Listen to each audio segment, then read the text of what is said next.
Yo la mif! Une fois n'est pas coutume, je ne suis pas en festival cette fois-ci. Mais l'artiste que je vais vous présenter est très talentueux et je tenais absolument à le rencontrer. Benny Adam est producteur et vit à Montréal.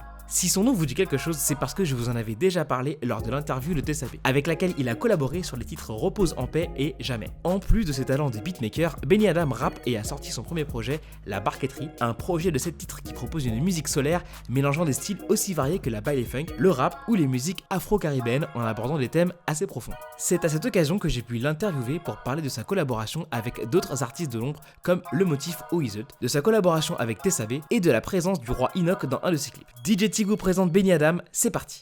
Bonjour Benny Adam. Salut. Merci de nous recevoir, c'est cool. Merci à vous. On est très content de travailler avec nous. Super aussi, je suis très content. Du coup, t'es de passage à Paris? Exactement, je suis là pour quelques jours. Pour quelques jours, ouais. T'étais là pour le concert de TSAB aussi, j'imagine? De TSAB, exactement, à la Boule Noire. Moi, j'ai entendu parler de toi en fait via TSAB, parce que je savais que tu bossais avec elle, que t'étais son producteur. Ouais. Et en plus de ça, je l'ai rencontrée, je l'ai interviewée, donc elle nous a parlé aussi de toi. Génial. Donc on va revenir un peu là-dessus aussi. Pendant l'ascenseur. pendant un taou, c'est ça. Bien joué. Du coup, pour commencer, moi j'aimerais savoir comment t'en es venu tout simplement à la musique. Ça remonte à il y a très longtemps. J'ai commencé, ça fait 14 ans que je fais du son. Et à la base, je dessinais beaucoup quand j'étais petit.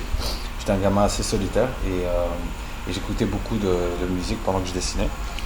Et puis ça a développé mon oreille. Et puis vers l'adolescence, tu sais, avec le rap et tout ça, on a tous commencé, on a tous eu une phase de rappeur. Et quand je suis parti au Canada, parce que je suis né au Maroc, quand je suis parti au Canada, commençait à avoir cette mode, tu vois, de 8 Mile, de battle et tout ça. Et c'est comme ça que ça a commencé avec des potes, on allait dans les toilettes d'école et on s'insultait, tu vois. C'est le bruit de mes boules contre tes fesses. Après, on a formé un groupe avec des potes. Puis voilà, l'aventure a commencé comme ça et il s'en est passé des choses depuis. Et du coup, comment on passe de producteur à chanteur? Est-ce que c'est quelque chose, du coup, tu disais que le rap, ça a toujours été un peu là. Finalement, passer dans la lumière, ça a toujours été un peu là pour toi, au final? En fait, moi, quand j'ai commencé en tant qu'artiste, tu vois, donc rappeur. Et la production est venue après. Et j'ai kiffé ça et ça a été mon gagne-pain pendant très longtemps parce que quand t'es artiste, tu fais pas rentrer d'argent forcément au début, tu vois. Et la production, c'était un truc qui me permettait de faire des sous. Donc ce que je faisais, c'est que je sortais un projet, tu vois, en indépendant. Et ça me ramenait des clients. Et donc ça me ramenait pendant 1 an et après l'année d'après je ressortais un projet quand ça se calmait et ainsi de suite. Et à un moment donné je me suis rappelé qu'en vrai ce que j'ai envie de faire c'est... Ce que tu kiffais c'était aussi ça en fait. C'est ça. Non, je kiffe produire, je kiffe aider des artistes à arriver là où ils veulent arriver. Mais il y a aussi un côté de moi qui kiffe faire de la scène, qui kiffe chanter, qui kiffe faire des sons tout seul pour moi, tu vois. Et ça fait un bout que je voulais faire le saut, mais après c'est compliqué. Tu dois payer un loyer et voilà quoi, j'ai essayé de jongler avec ça et puis pendant 2 ans là je me suis dit c'est le moment, j'ai commencé à travailler des titres et aujourd'hui je suis avec toi. Est-ce qu'il y a quelque chose qui a déclenché particulièrement un déclic à un moment où tu t'es dit genre bon bah là ça y est il faut que j'y mette moi? Je pense que le déclic ça s'est fait quand j'ai commencé à bosser avec l'équipe de thérapie. J'ai commencé à faire des titres entre les sessions, tu vois, quand personne n'était là, je prenais le micro, je fermais le studio et je faisais des sons et je faisais écouter, tu vois, il y avait et au début, tout le monde s'en battait les couilles. Tout le monde voulait rien entendre. Un peu comme Kanye que personne voulait entendre. Au début, personne ne calculait. Un sac à dos en train de rapper. Ta gueule, fais des prods. Donc c'est un peu ce qu'on m'a dit. Et c'est la meilleure chose à me dire pour te motiver. Le contraire. Exactement. Moi, tu me dis, je suis pas capable. Bah, écoute, je veux rien faire d'autre. Je vais te donner tort. C'est ça qui me fait kiffer. Voilà. Du coup, parlons de ta musique. Tu as une musique qui est très très solaire, hein. C'est un mélange de plein de styles de musique. Il y a du ballet funk, il y a du rap aussi, comme tu le citais. Il y a aussi des musiques afro-caribéennes. Est-ce que l'ambition c'était un peu de faire un projet pour que les gens ride avec tout l'été? Parce qu'on a un peu cette image de la musique canadienne qui est très dans le spleen, très froid. Et toi, tu prends l'exact inverse. Est-ce que tu es un peu en train de nous faire croire qu'il fait beau aussi, il fait aussi beau et chaud au Canada? En fait, quand tu écoutes la musicalité du truc, je peux comprendre que tu vois le côté solaire, mais si tu t'attardes aux paroles, en fait, c'est teinté de sombritude. Sur une musique joyeuse. Ouais, voilà, sur une musique joyeuse. Un peu à la Stromae, tu vois, qui te fait danser sur des trucs sombres comme ne pas connaître son père, tu vois. Et en vrai, mon écriture, personnellement, je la trouve très sombre. Bon, il y a beaucoup d'espoir, toujours, c'est jamais plaintif, je suis pas dans oh, ma vie c'est de la merde, personne ne me comprend. Non, tu vas juste dire j'ai un parcours à la Genghis Khan. Voilà, tu vois, j'ai été trahi, j'ai été ci, j'ai été ça, et voilà, la vie c'est comme ça. Maintenant, vas-y, on danse. Est-ce que ce projet c'est un peu la révolte, j'appelle ça la révolte des producteurs, parce qu'on note la présence de Le Motif, Eazy-Lee, il y a aussi John Maman qui a composé pour d'autres artistes, on parle aussi de Iselt qui a écrit pour plein de gens. Est-ce que c'était une volonté de ta part de mettre en avant des personnes qui souvent sont un peu dans l'ombre de très gros morceaux qui cartonnent actuellement? Alors là, je dirais pas ça. Je te dirais que moi, j'approche les gens que je connais. Et les gens que je connais, c'est des gens de studio. Comme moi, quoi. Non, je suis pas dans cette guerre et je pense qu'aucun de eux n'est dans cette guerre de auteurs versus artistes qui écrivent pas. Je pense que on se respecte tous entre nous. C'est un métier, chacun est bon dans ce qu'il fait. Et moi je les ai invités parce que c'est des gens que je connais, que j'apprécie beaucoup, que je trouve très talentueux. Et c'est tous des gens qui avaient en même temps que moi la volonté de passer devant la caméra. Et je crois que c'est pas donné à tout le monde. Je crois que c'est pas tous les auteurs, tous les producteurs, tous les top liners qui ont la capacité ou même la volonté. Ou l'envie, effectivement. Voilà, de faire ça. Mais il y en a quelques-uns que ouais, tu vois. Et beaucoup de stars américaines ont commencé comme ça, tu vois. Beaucoup de stars ont commencé en mode écrire pour Lady Gaga pour ne nommer que elle. Écrivait beaucoup pour les autres, et à un moment donné, t'as Akon qui vient et dit j'aime bien comment elle chante, viens on fait un morceau pour elle.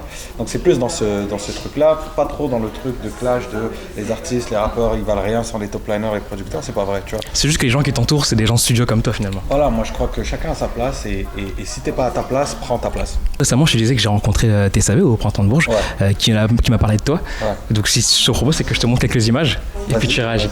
Je l'ai rencontré il y a 2 ans complètement par hasard, et ça a été un déclic fou, musicalement, humainement. On s'est kiffé, il m'a compris dans ce que je voulais, dans ce que j'étais, même moi.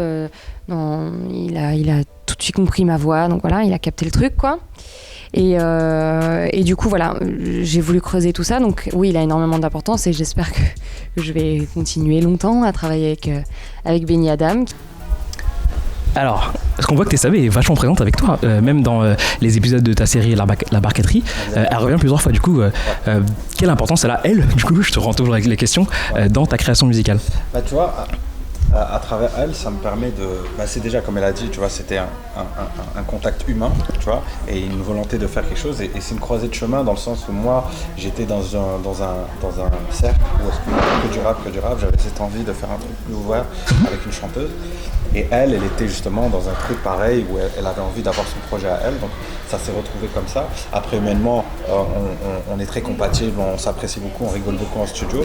Et artistiquement, bah, tu vois, c'est pas en mode je propose une idée, elle dit non, et on passe 2 heures à essayer de trouver le truc qui nous met d'accord. C'est direct, c'est genre on pourrait faire ça, elle rebondit, on pourrait faire ça, on pourrait faire ça. Donc ça va très très vite et on fait énormément de morceaux. La première fois qu'elle était venue à Montréal, en 3-4 semaines, on avait 14 maquettes. Ah oui, d'accord, très productif donc. Quand on arrive au studio, on sort avec un titre.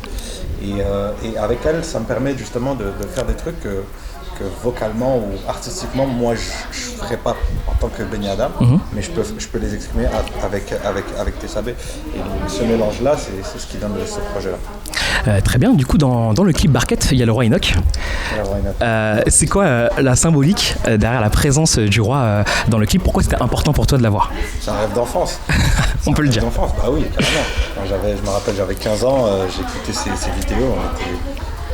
Tout le monde s'est mangé le roi Enoch. Tout le monde s'est mangé le roi Enoch. Le roi Enoch, donc moi je l'avais rencontré à travers un projet que je produisais pour un artiste de Montréal qui s'appelle Obia, qui est très proche avec lui, et c'est comme ça que je l'avais rencontré. Quand je pensais au concept du clip, je me suis dit, ce serait quand même pas mal que ça soit le roi Enoch qui la Barquette d'or.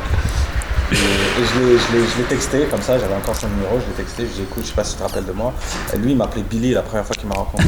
Il pensait que je m'appelais Billy, donc pendant 2 heures il m'appelait Billy. Donc je le texte, je lui ai dit c'est Billy entre guillemets. Écoute, je fais un clip, tata. Il m'a rappelé direct, il m'a dit y a pas de problème, on va faire ça, etc. J'étais étonné, franchement j'y croyais pas. Pendant le tournage, j'ai ramené mes parents du Maroc pour qu'ils voient un peu le truc.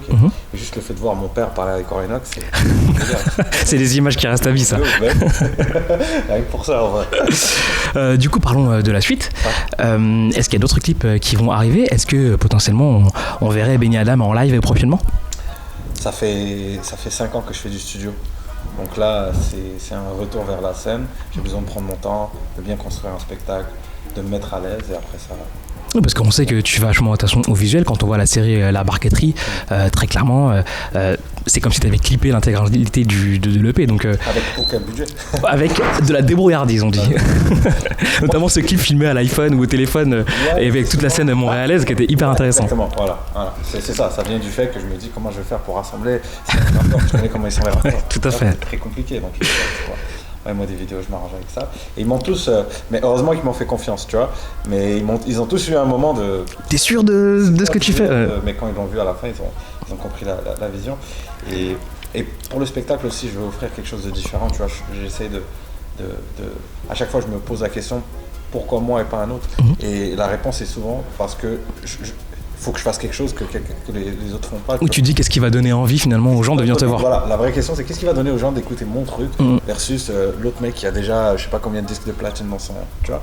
Et la réponse est souvent je suis prêt à faire plus, je suis prêt à aller plus loin et aussi j'ai un discours qui est différent, tu vois.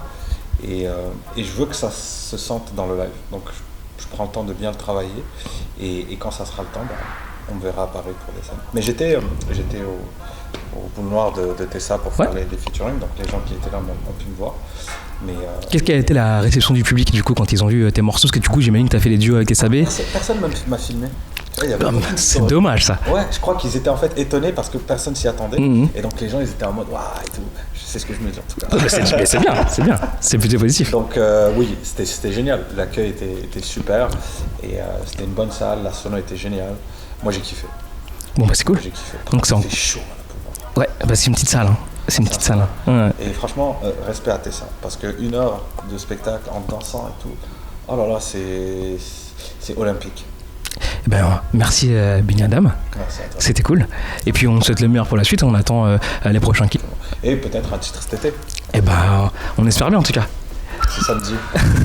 Merci à toi. Merci. Top. Merci à tous d'être allés jusqu'au bout de cette vidéo. Prochainement, on prolongera sur les artistes canadiens avec un artiste très important là-bas, mais je ne vous en dis pas plus. Pour ne pas rater cette vidéo, il vous suffit de vous abonner et continuer à me soutenir en lâchant des pouces bleus. Ça m'aide beaucoup. D'ici là, prenez soin de vous et n'oubliez pas, on est là pour parler de bonne musique.